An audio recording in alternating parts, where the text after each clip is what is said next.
2023 was the warmest year on record. Ayon yan sa State of the Global Climate 2023 report ng World Meteorological Organization o WMO. 1.45 degrees Celsius above pre-industrial levels ang naitalang average near-surface temperature noong 2023. Ibig sabihin, ito na ang itinaas ng temperatura kumpara noong bago pa maging widespread ang industrialization sa mundo.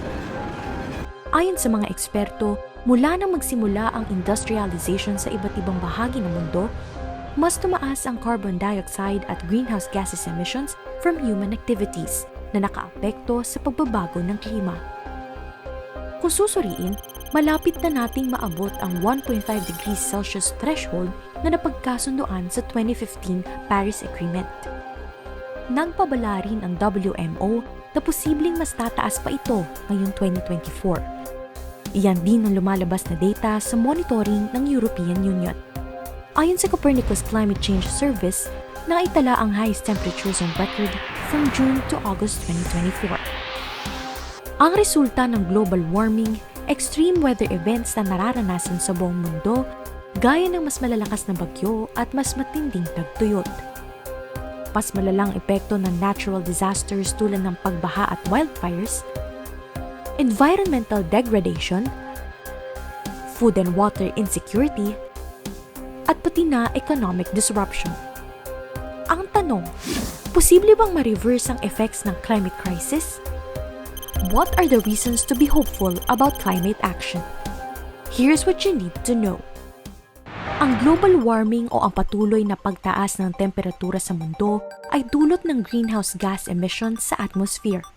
Ayon sa WMO, 50% na mas mataas ang carbon dioxide levels sa ngayon compared noong pre-industrial revolution.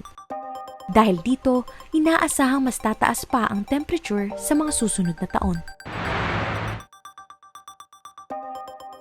Isa lang ang global warming sa climate crisis na nararanasan sa mundo.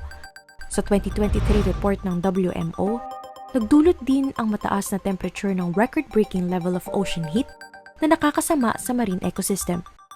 Bumilis din ang pagtaas ng sea levels at naranasan din ang worst glacier retreat on record o ang patuloy na pagkatunaw ng mga glacier sa Western North America at Europe. Dahil sa pagtaas ng temperature, nagbabago din yung iba-ibang mga proseso sa weather, local weather, no, and even large climatic patterns around the globe. No? So we're seeing more unpredictability and more severity in terms of the impacts, which mean ang pinaka naapektuhan dito ay ang mga pinaka-vulnerable sectors. And chief of which is the Philippines, where we stand to lose actually around 3% GDP annually, no, because of escalating climate impacts. Urgent action daw ang kailangan para ma-mitigate ang worst impacts ng climate change. It's still a clear warning, no, that we're not doing enough. And with business as usual, no, we will see accelerated increases in the increase in temperatures. Ayon kay Jefferson Chua, campaigner ng Greenpeace Philippines, isa sa pinakamalaking global effort to mitigate climate change ay ang pagkakaroon ng Paris Agreement noong 2015.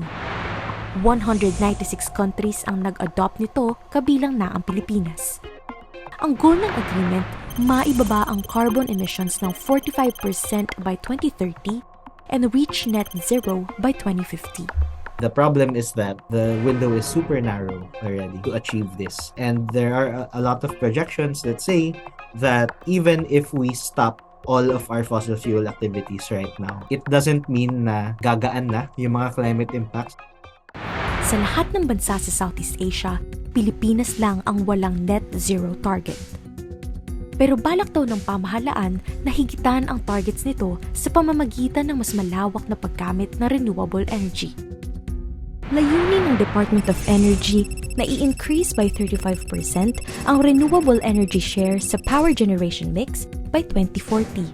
Makatutulong daw ito to achieve energy security, sustainable development at ma-mitigate ang climate change. Historically, isa ang Pilipinas sa may mababang emissions ng greenhouse gases. Sa data ng EU noong 2020, 0.49% lang ang contribution ng ating bansa sa total greenhouse gas emissions sa buong mundo. the Philippines is one of the least responsible, no? Because of our actual emissions compared to the historical emissions of other countries. No, we're really the least responsible, pero we're affected the most. So there really needs to be a lot of mechanisms that equalize the playing field or at least make the playing field equitable. Sa ilalim din ng Paris Agreement, required na mag-submit ng climate action plans o ng Nationally Determined Contributions o NDC ang bawat state party. Karamihan dito ay emission reduction targets at adaptation measures. 2021 nag-submit ng NDC ang Pilipinas. Bahagi nito ang National Climate Change Action Plan na may 7 priority areas sa pag-address ng climate change.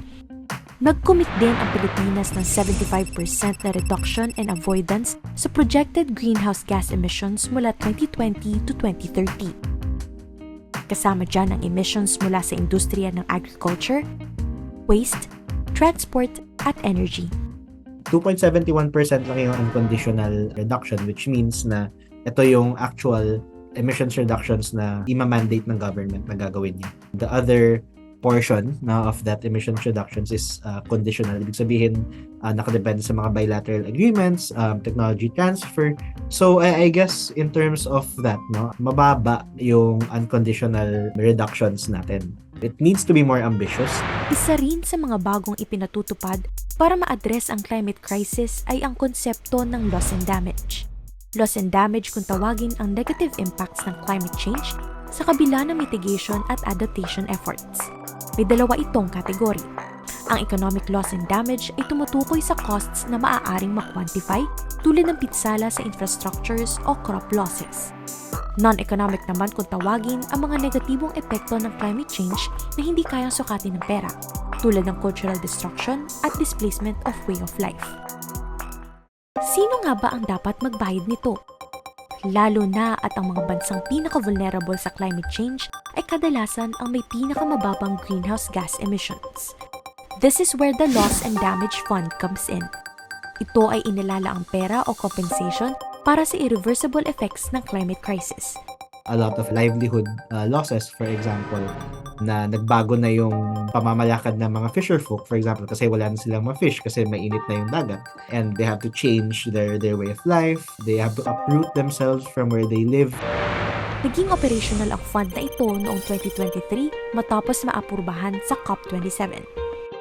Para ito sa poorer countries na sila ring most vulnerable at pinaka-apektado ng climate change. Ang Pilipinas ang napili ng Board of the Fund for Responding to Loss and Damage para maging host ng Loss and Damage Fund Board.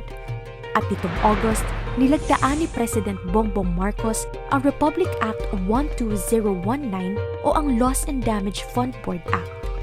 Ang naturang board ang magmamanage ng funds para tulungan ang vulnerable countries na apektado ng climate change. Sa ilalim ng batas, magsisilbing governing body ang board na may full legal capacity to contract, acquire, and dispose of immovable and movable property and to institute legal proceedings. Kailangan gamitin itong opportunity na to actually take alternative financing mechanisms seriously and show the world that this kind of leadership is done even by the most vulnerable countries like ours. And I think that creates a strong moral voice, no, for the Philippines to actually demand payment, not just from the biggest countries, but more importantly, the biggest corporations. Sa kabila ng urgency para matugunan ang loss and damage na dinaranas across the globe, dapat pa ring mabatid at hindi makalimutan ang ugat ng climate change at ang pangangailangang patatagin ang ating kakayahang harapin ang mga hamon nito. Hindi man lubos na masosolusyonan ang climate change, it's still possible to slow down its effects. Hindi sapat na may agreements at commitment ng mga bansa.